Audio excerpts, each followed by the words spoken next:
Dear student, सलाम वालेकुम। आज हमारा प्रैक्टिकल है।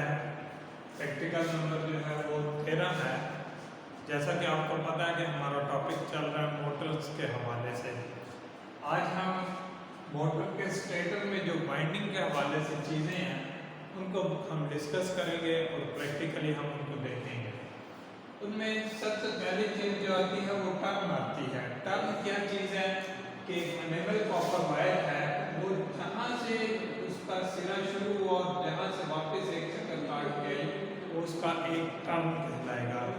जैसा कि ये वायर है मेरे हाथ में, इसका एक मुकम्मल गोल चक्कर टर्न कहलाता है। इस चीज़ को आप याद रखें। ये अगर चीज़ें हमें क्लियर होंगी तो हमारा आगे वाइंडिंग करना, वाइंडिंग की जुबान समझना, वाइंडिंग के टर्न समझना हमारे लिए आसान हो जाएगा। टर्न के बाद क्या चीज़ आती है? सबसे पहले तो आपको ये पता होना चाहिए कि एनेमल कॉपर वायर इसके अंदर यूज होती है। बाज़ औक़ात में एल्युमिनियम एनेमल वायर भी यूज होती है। अब एनेमल वायर क्या चीज़ है? ऐसी वो चीज़ होती है, सिल्वर या कॉपर, दो किस्म के मटेरियल दुनिया में ज़्यादातर वाइंडिंग के लिए इस्तेमाल होते हैं। एक कॉपर मटेरियल इस्तेमाल होता है, एक सिल्वर मटेरियल, या उसका दूसरा नाम चाइना कॉपर भी उसे कहते हैं, एल्युमिनियम वाइंडिंग भी उसे कहते हैं।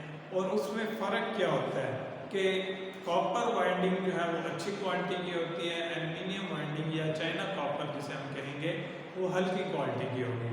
तो उसके बाद हम आते हैं कि कॉइल क्या चीज़ है। जब एक कॉपर वायर को डिफरेंट आप चक्कर देते हैं उसके फ्रेम के ऊपर या किसी भी चीज़ के ऊपर, आप उसको गोल चक्करों की कुछ तादाद बन जाती है तो उसको हम कहते हैं कि ये कॉइल बन गया हमारा। जैसा कि ये एक छोटी मोटर्स की वाइंडिंग का एक फर्मा है, इसे हम फर्मा कहते हैं। लकड़ी का जो बना हुआ है ये एल्युमिनियम में भी होता है और लकड़ी में भी होता है। इसको हम फर्मा कहते हैं। और इसके ऊपर हमने जो टर्न दिए हुए हैं, इसके आप देख रहे हैं कि दो सिरे हैं, जैसा कि यहाँ भी आपको दो सिरे नजर आ रहे हैं। अब इसमें एक स्टार्टिंग होता है और एक एंड होता है। जहाँ से कॉइल शुरू होगा वो इसका शुरू होगा, स्टार्टिंग होगा, और जहाँ पे कॉइल एंड होगा वो इसका एंड वाला सिरा होगा। अब क्या पता चलेगा कौन सा सिरा शुरू में है कौन सा आखिर में? जो सिरा नीचे की तरफ है वो हम देखेंगे कि वहाँ से कॉइल स्टार्ट हुआ है, और जो सिरा वायर के ऊपर है वहाँ हमारा कॉइल एंड हुआ है। अब इसी तरह हम बात करते हैं कि कॉइल सेट क्या चीज़ है। जब इसी तरह के कॉइल मुख्तलिफ साइजेस में या एक जैसे साइज में एक से ज़्यादा होंगे तो हम उसको आसानी से कॉइल सेट कह सकते हैं। जैसा कि ये आप देख रहे हैं, हमारे पास बड़े साइज का सिंगल फेस मोटर का एक फर्मा है जिसके ऊपर हमने एक कॉइल बनाया है।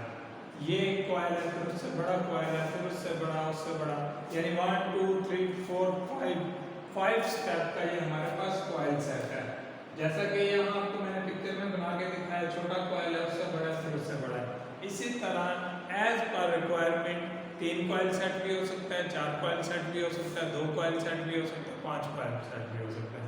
यानी जिस तरह की हमारी रिक्वायरमेंट है मोटर की, उस हिसाब से हम ये कॉइल सेट डिज़ाइन कर लेते हैं।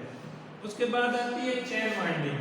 अब चेन वाइंडिंग के कॉइल में क्या फ़र्क होता है और इसमें क्या फ़र्क होता है, इन दोनों के जो है, अब ये आप देख रहे हैं सबका साइज बराबर है।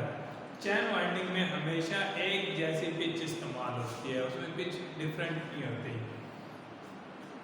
अब इसमें आप देख रहे हैं कि आपका तीनों कॉइल जो है वो बराबर है, ठीक है। 3 फेस मोटर्स में भी ये इस्तेमाल होता है, सिंगल फेस मोटर में चैन वाइंडिंग के लिए भी इसको इस्तेमाल किया जाता है। तो इनके फ्रेम्स के जो साइज़ होते हैं वो भी मैं आपको दिखा देता हूँ।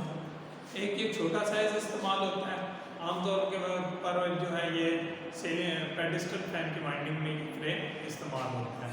ये 3 फेस की जो मोटर्स होंगी उनके लिए इस्तेमाल होगा।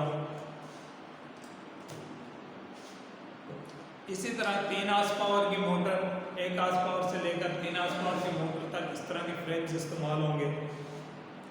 और अगर मोटर की कोर बहुत छोटी है तो उसके लिए ये फ्रेम भी इस्तेमाल होता है, लेकिन इसको इजी करने के लिए, जैसा कि हमारा पेडिस्टल फैन आता है, उसके लिए हम ये फ्रेम इस्तेमाल कर लेंगे छोटे साइज में। तो ये हमारे कुछ फ्रेम्स थे जिनके हवाले से हमने बात करनी थी कि वाइंडिंग में जो फ्रेम इस्तेमाल होती है या चीज़ें।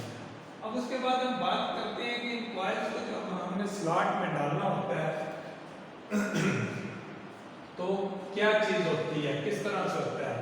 वाइंडिंग के अंदर जो झरियाँ बनी होती हैं, जो वाइंडिंग की जो कोर होती है स्टेटर के अंदर, उसके अंदर जो स्लॉट्स बनी होती हैं, झरियाँ बनी होती हैं, उनके अंदर हमें कॉइल्स को रखना होता है। जैसे कि इस कॉइल को हमने यहाँ से 1-4 के पिच पे रखना है, तो किस तरह से रखते हैं, यहाँ से कॉइल का एक सिरा डालते हैं और यहाँ से दूसरा सिरा, ये ठीक है। यानी कि कॉइल को इस तरह से हम इन स्लॉट्स के अंदर डाल देते हैं और ये 1 से 4 जो हम बीच में स्लॉट्स छोड़ रहे हैं, 1 2 3 4, इनको हम स्लॉट कहते हैं। एक स्लॉट, दूसरा स्लॉट, तीसरा और चौथा। जब कॉइल इसके अंदर हमने रख दिया तो इसी चीज को हम पिच कहेंगे कि इसकी ये पिच थी और इस पिच के मुताबिक हमने इस कॉइल को एडजस्ट कर दिया।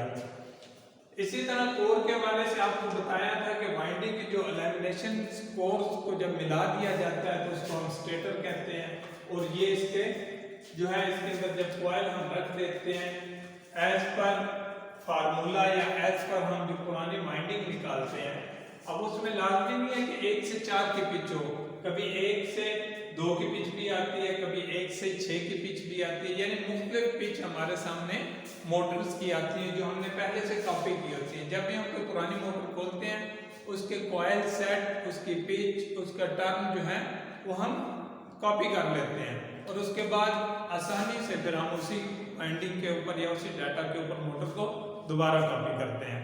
तो ये था आज का प्रैक्टिकल वाइंडिंग के हवाले से। तो इसके बारे में अगर कोई सवाल हो तो आप पूछ सकते हैं। नेक्स्ट इंशाल्लाह जो है वो प्रैक्टिकल में हम वाइंडिंग करना सीखेंगे कि कोर के अंदर किस तरह से हम जो है वो कॉइल डालेंगे। थैंक यू, अल्लाह हाफ़िज़।